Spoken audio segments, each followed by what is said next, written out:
What's up, guys? I'd like to shed some light on what happened at Fred Meyer in 2020 and why I left Fred Meyer.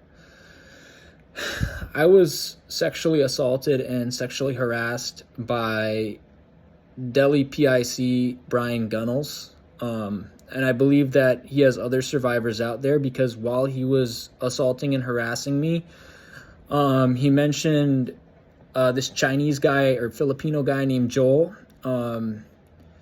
who had worked in the service deli at Fred Meyer in 2019, who had quit Fred Meyer, young guy. He was like, Dimond class of 18, I think. So he was a couple years younger than me.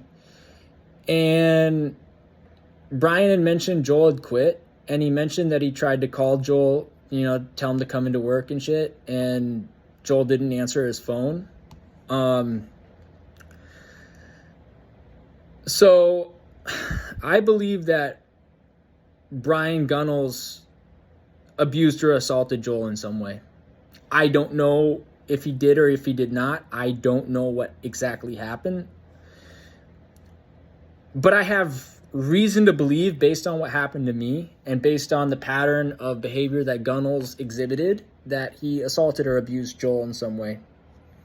So here's my letter to Fred Meyer management. I wrote this letter to HRASM, Christian Thompson, store director Kim Fitka, front end ASM, or what's it, Ops ASM, I think they call her, Gina Goma, and assistant store director Jim Wiley. Dear Fred Meyer management, and I sent this on the 10th of January 2020,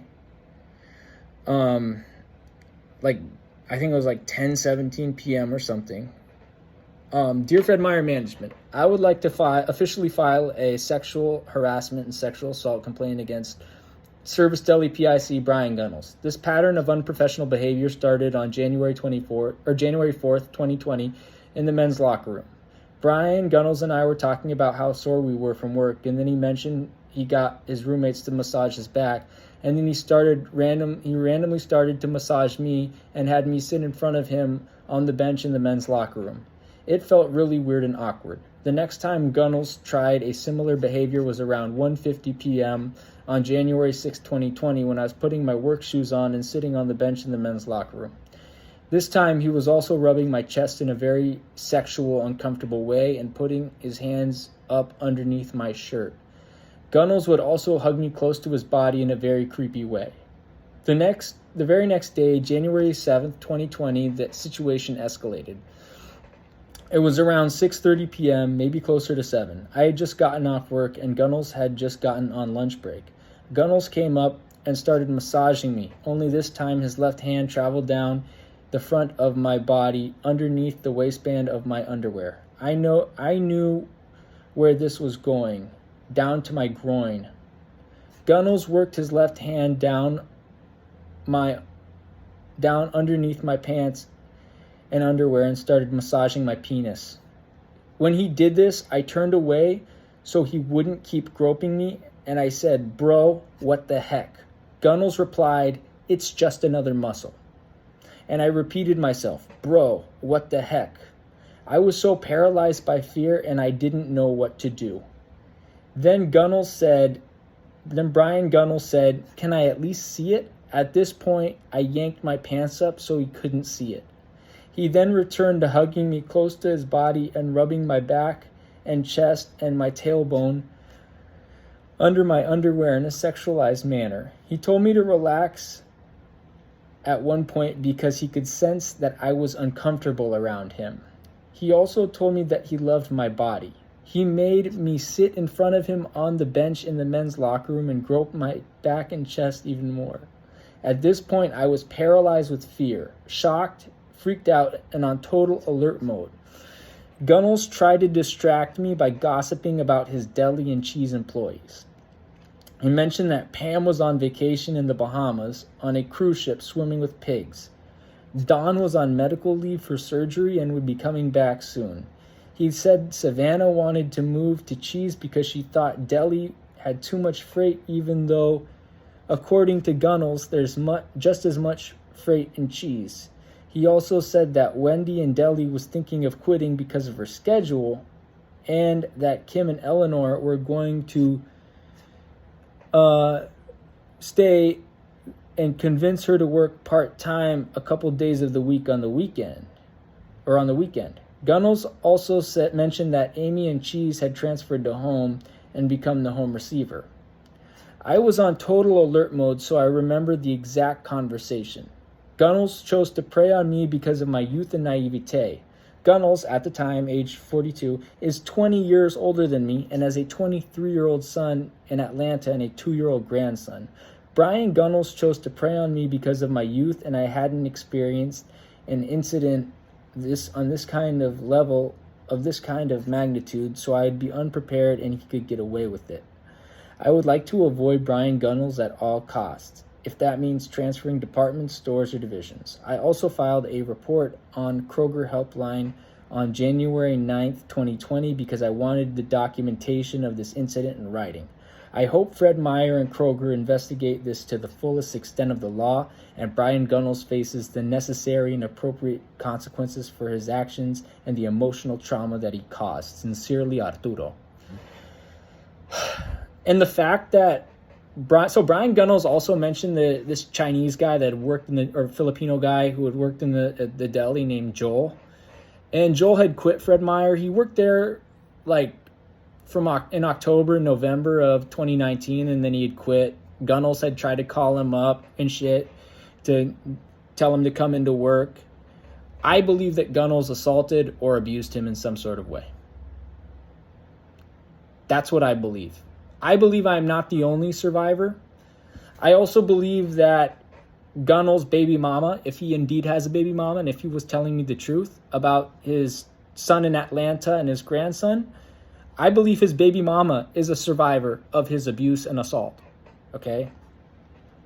Because if he was 42 in 2020 and he had a son that was 23 years old and a grandson that was 2 years old, and he mentioned that he had met his baby mama when she was 16, I believe.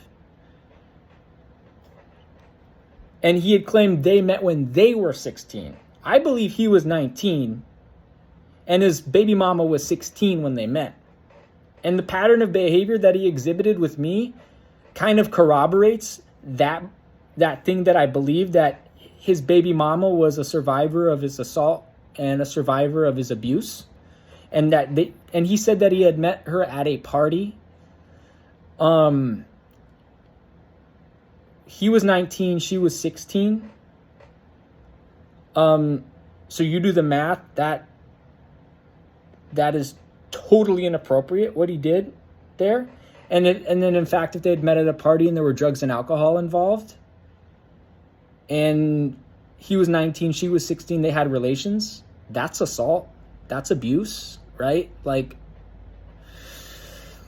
So his son, if he does indeed have a 23-year-old son in Atlanta and a 2-year-old grandson, or a now 26-year-old son and a now 5-year-old grandson in Atlanta, his son and grandson are the products of assault and abuse. The way his son was conceived was assault and abuse, right? And the fact that Gunnels, who was a hotshot lacrosse player in college, and the fact that Gunnels was at a party, most likely where there were drugs and alcohol. He was 19, his baby mama was 16. He had unconsensual, anti-consensual relationships with this woman. And if he is telling the truth, conceived a son with this woman, that leads me to believe that there are multiple survivors of Brian Gunnels. There are multiple survivors of Brian Gunnels. I believe Joel, who worked in Deli at Fred Meyer in 2019, I believe he left Fred Meyer because he was abused or assaulted or harassed by Brian Gunnels.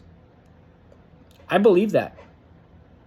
I believe that if Brian Gunnels indeed has a baby mama, I believe that his son was conceived out of assault and abuse. And I believe that his baby mama is a survivor. If he indeed has a baby mama in Atlanta. He could have just been saying that to make me more comfortable around him, right? Or he might indeed have a baby mama and a son and a grandson, and the baby mama's a survivor of his assault and his abuse, and the son and grandson, the son was born out of the assault and the abuse, was conceived in assault and abuse, right? And I'm doing this to spread awareness about the situation. And I'm doing this because I heard yesterday, I was watching a podcast called Fighting the New Drug. And this young guy talked about how he was human trafficked under the false pretense of being a massagist, a massage therapist in Texas. And that reminded me of what I had gone through. And I would like anyone, if anyone else is a survivor of Brian Gunnels, if anyone else has survived any form of assault, abuse, or harassment from Brian Gunnels, I would like you to please contact me. Please reach out to me. Because we can start a class action lawsuit against him. We can, start a class action lawsuit. We can get justice for ourselves. Because guess what? I waited 7 days to report to the cops. The cops took a shirt that I'd worn the first day in for evidence. And they only contacted me once after the first time I talked to them. It was some meathead Polish detective. Seemed kind of incompetent to me. And seemed like he didn't know what he was doing. The DA and the cops really dropped the ball. And I faced a lot of trauma from the situation, and I'm opening up about it.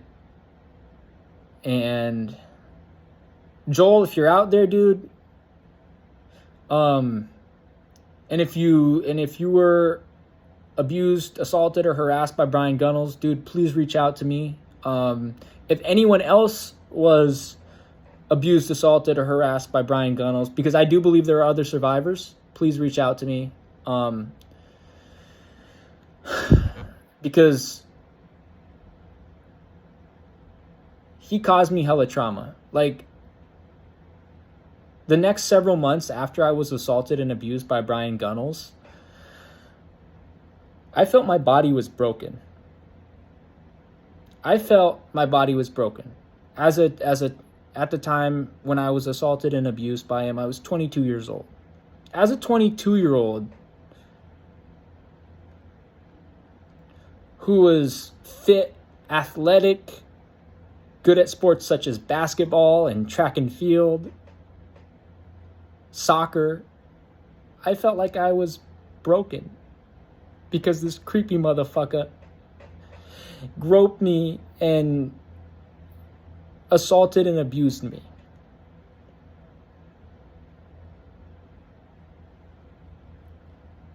Up until Gunnels assaulted me and abused me, I had considered him a friend. We would just talk about normal dude shit like football, basketball, soccer. We would work, freight, inventory. Normal stuff that guys talk about at work. Food, fruit, sandwiches. Normal shit that dudes talk about at work. Oh, that sandwich is hella good. Or, oh, that yogurt parfait is hella good, right? Or, oh, dude, did you see the 49ers versus Seahawks? Like that type of shit. Or, oh, dude, did you see X, Y, and Z, soccer, football, basketball, baseball, right? We used to talk about that shit. Then he fucking buttered me up, harassed me, assaulted me, and abused me. And on the 7th of January, 2020, when I was walking to the cab to take a taxi home, walking out to the taxi, I wondered, maybe I should have told Kim Fitka, the store director at the time, who was the mod.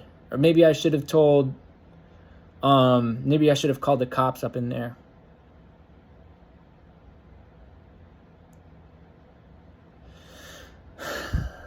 The first thing I did, the first report I did, the first time I told somebody was on the Kroger helpline. I did not trust my own parents because they have a history of running cover for abusers. The first family members I told were my mom's younger brother and my mom's sister-in-law, because I did not trust my parents because of the history of abuse and neglect in my family and the shit that they had put me through.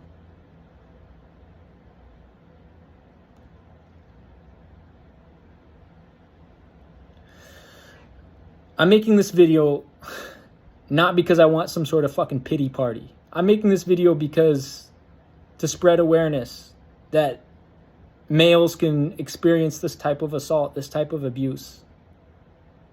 I'm making videos to try to break the stigma against male survivors who are assaulted or abused as adults.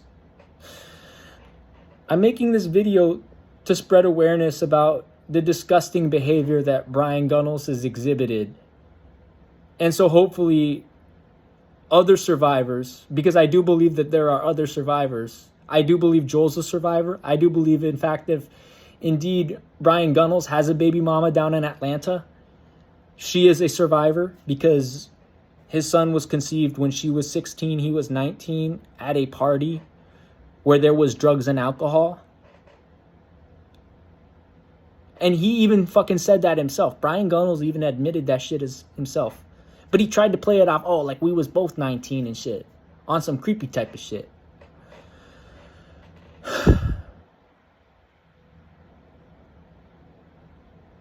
I hope that justice is brought. And I hope if there are enough survivors that we can fucking get justice. Look, I'm willing to fucking testify, homie. I'm willing to fucking testify on what Brian Gunnels did to me. I'm willing to get that motherfucker put away for a long time. Because what he did to me affected me.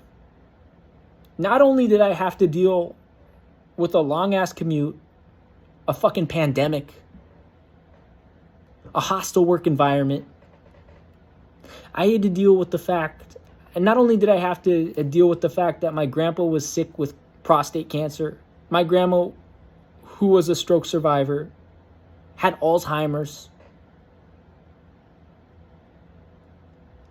Not only did I have to fucking make money and care for my family, my mom was unemployed at that point, taking care of my grandparents, relying on money from my dad.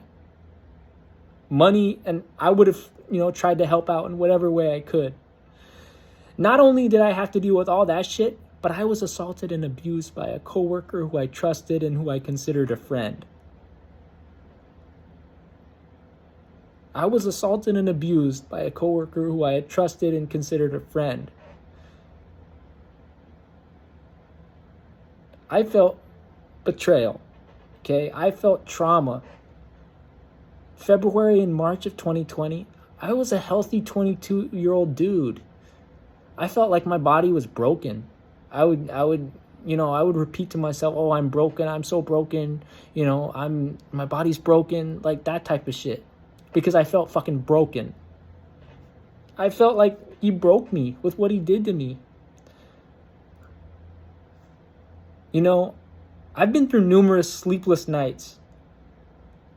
I've been through days where I don't even want to leave the house. I've been through days where I haven't felt like I was enough.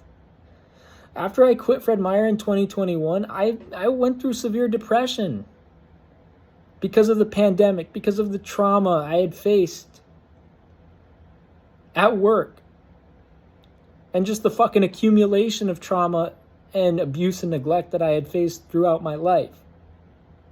I'm opening up to you guys about this. And some of my mom's friends that live on that side of the town where Fred Meyer is, they wonder where I went. Like, oh, he don't work there no more. Well, now you know where I went.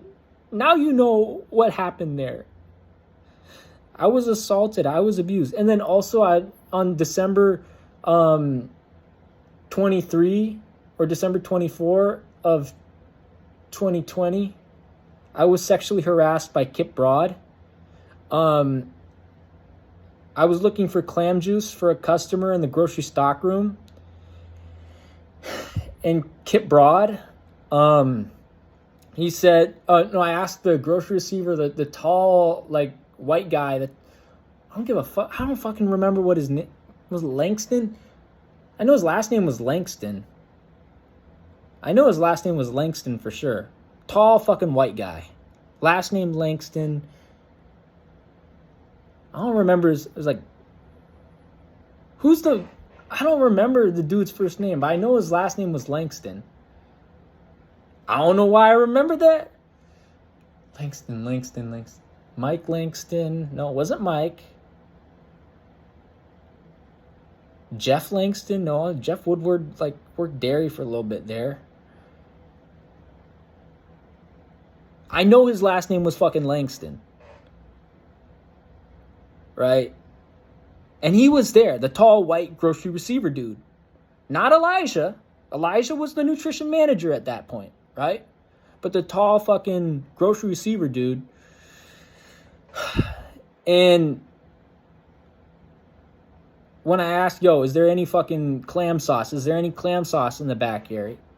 Doing my job trying to help out a customer, he made a really inappropriate joke. He said, I know Kip has some clam sauce. He's like, no, there's no clam sauce, but I know Kip has some clam sauce. And this is the grocery manager, Kip Broad, mind you.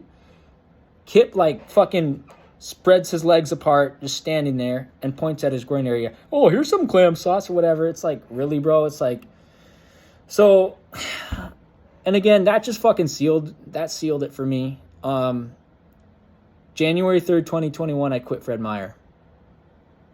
It was a hostile environment. I was assaulted. I was abused. I was harassed. It was just a terrible place to work. And in Alaska, Fred Meyer is not union.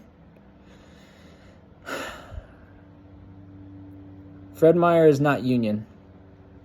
Except for meat, seafood, and jewelry.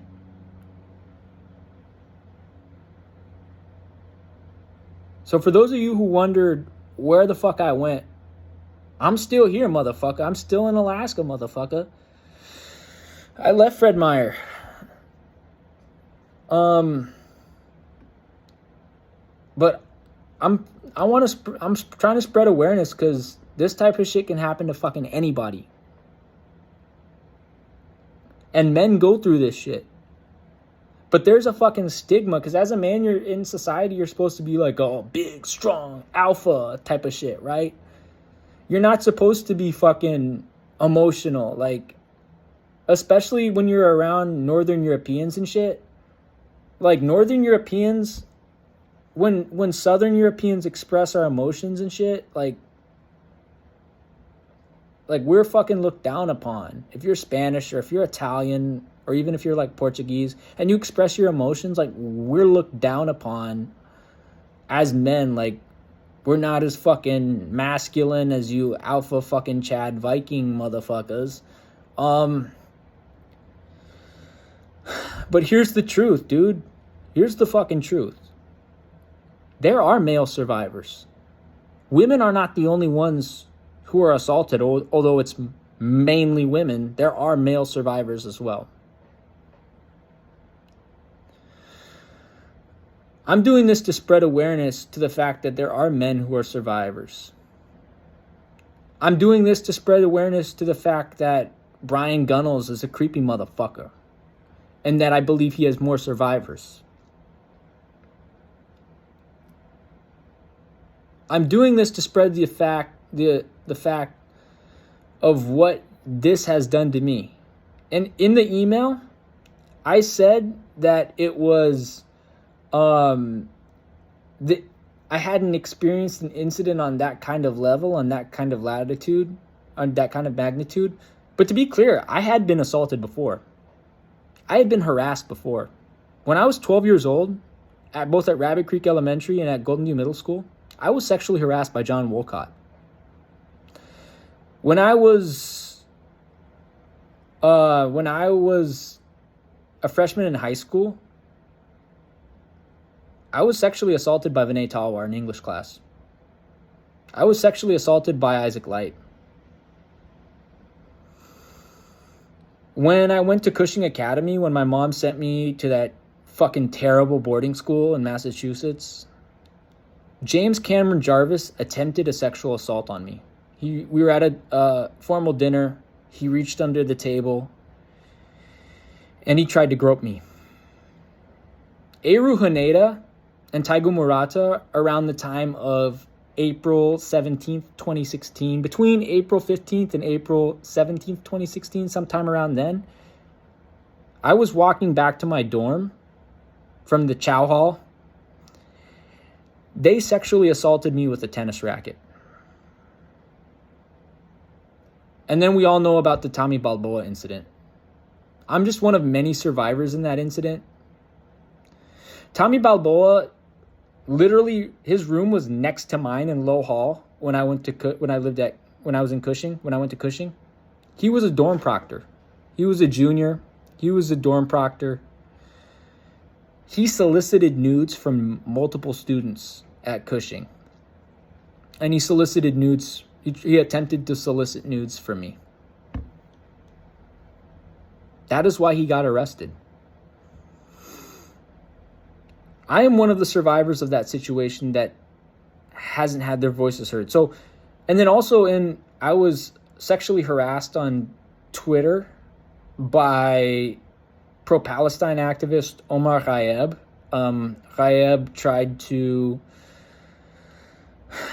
to say he wanted to meet me in Chicago, and when he wanted to come up to Alaska and isolate me from my family and have an Airbnb with me, and he wanted to hand me my towel when I showered. Just weird stuff, right? And I believe Ghayeb has other survivors too. Like, I believe I'm not the only survivor of Omar Ghayeb.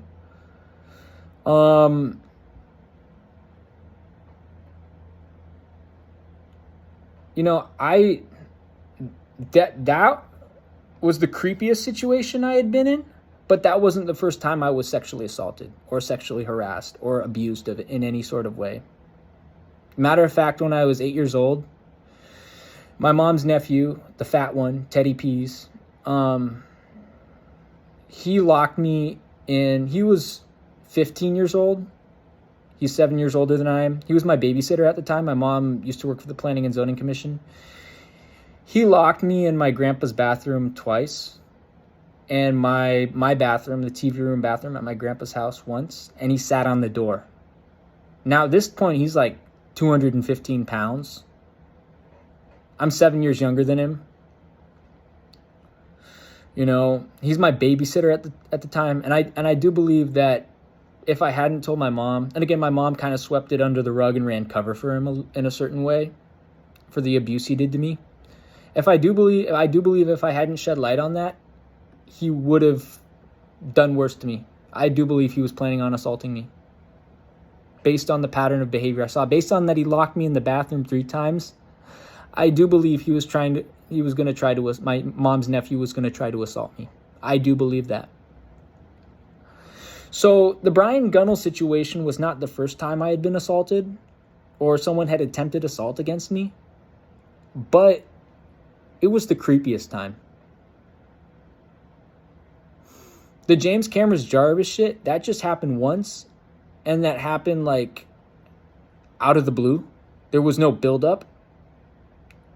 The Teddy Pease shit, like, that happened 3 times. But it wasn't like creepy. It was kind of creepy, especially given the fact that he's my mom's nephew. He's my older cousin. He locked me in the bathroom 3 times, and he sat on the door with his fat ass so I couldn't open it.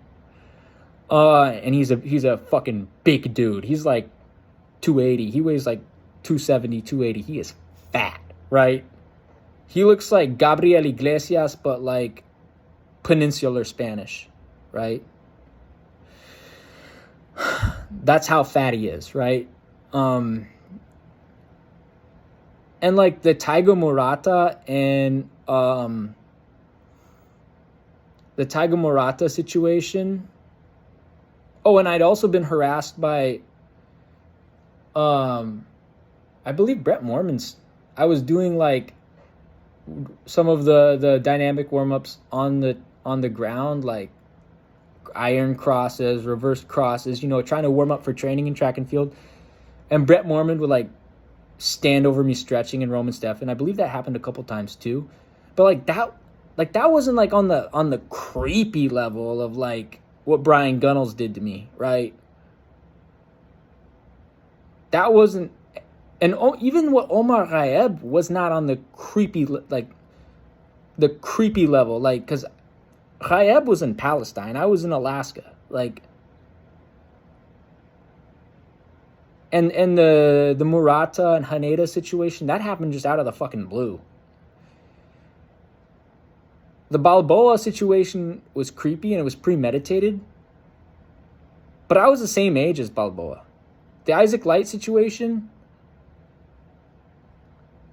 it was creepy, but it happened out of the blue. It didn't seem like it had been planned for fucking 10 months in advance. Like the Brian Gunnell situation. So again, that was not the first time I was assaulted, but it was probably the fucking creepiest time. And the fact that I trusted Brian Gunnels as a friend and as a coworker, and the fact that he was a person in charge in the service deli and I was a grocery parcel, that's what makes it particularly creepy. And the fact that I believe that there are other survivors of Brian Gunnels, and I would like those other survivors to speak up, and I would like the other survivors to know that I am supporting them 100% if and when they are ready to speak up and share what happened to them. And the fact that there are most likely are other survivors of Brian Gunnels' assault, abuse, and harassment.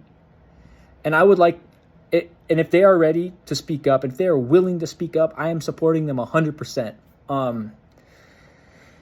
Because what Brian Gunnels did to me really affected me.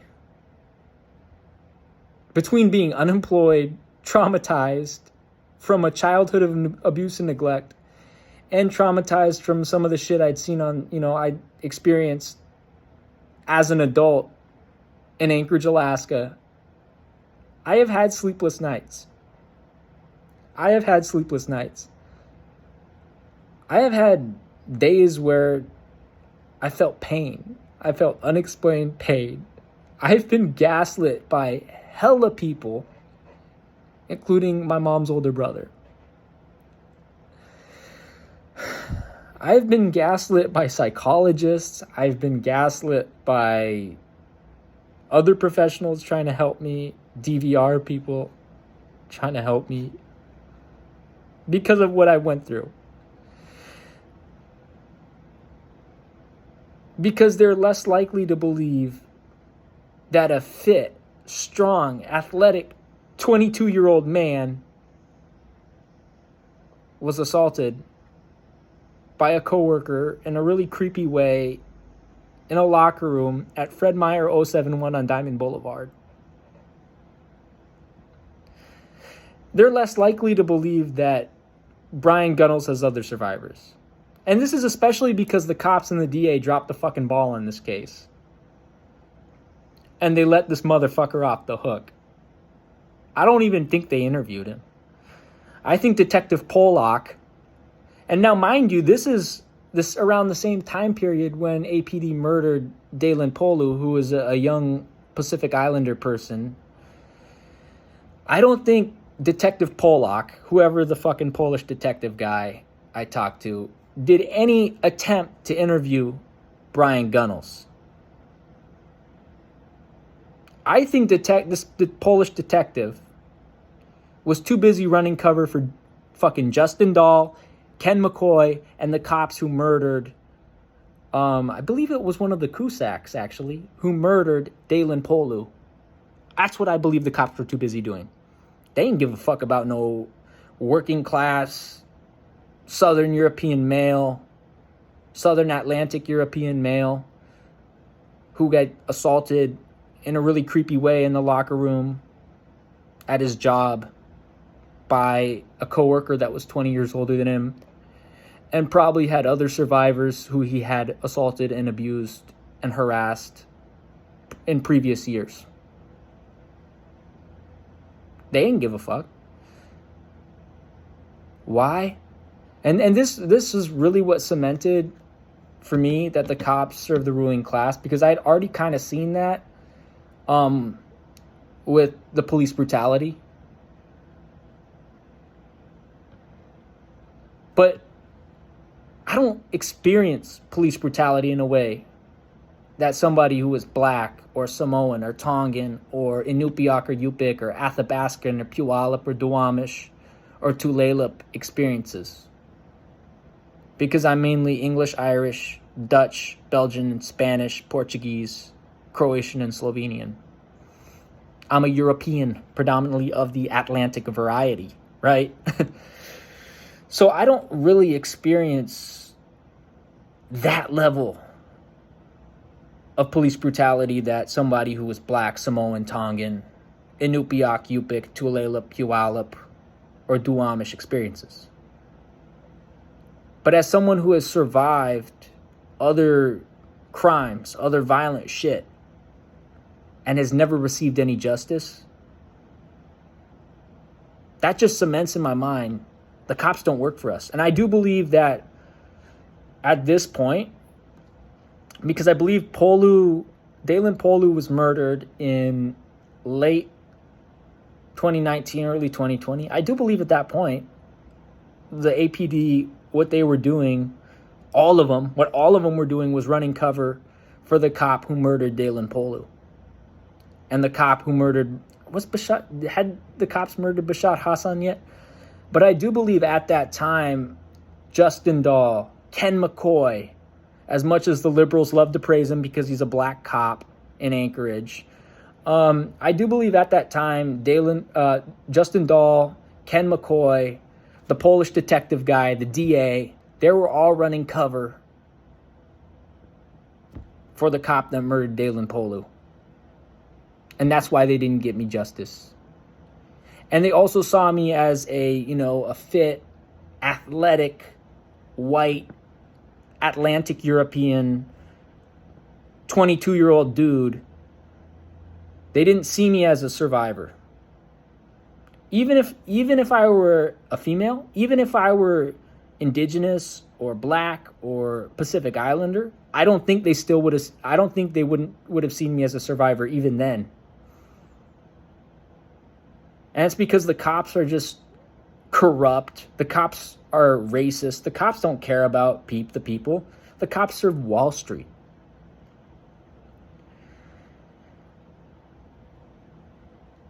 And the cops don't care about the working class. I know this from my experience. The cops don't do shit. You survive some crazy shit. Like if you survive an assault, if you survive armed robbery, if you survive hazing, the cops don't do shit. The cops don't do shit. All right? The cops run cover for abusers. Like there's a statistic that like 40% of cops commit DV against their spouses. Like cops are abusers themselves. I've heard stories of cops abusing female survivors, female suspects. Stop and frisk. I mean, that's a form of abuse that was carried out in New York against Black and Caribbean people.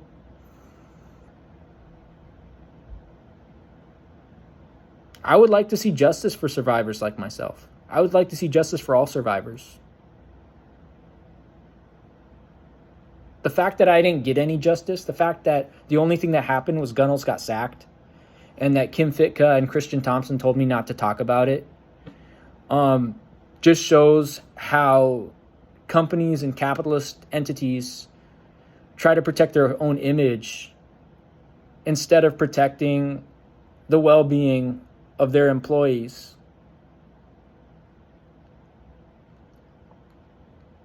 And I know I'm going on a bit of a rant, but quite frankly, I've been gaslit lately. I've been gaslit by relatives, including my own dad, including my own mom. I've been gaslit by psychologists. And quite frankly, I'm fed up with it, and I'm done being gaslit. I had trauma. I experienced psychological and emotional trauma for work. I mean, what athletic, fit 22-year-old male feels like his body is broken? A fit, athletic 22-year-old male who is quite good as an athlete in sports such as weightlifting, track and field, basketball, soccer, feels like his body is broken. For 2 months after I was assaulted, I felt like my body was broken, probably even longer than that. I felt like I couldn't stay at Fred Meyer. I felt like I had to walk away from the company.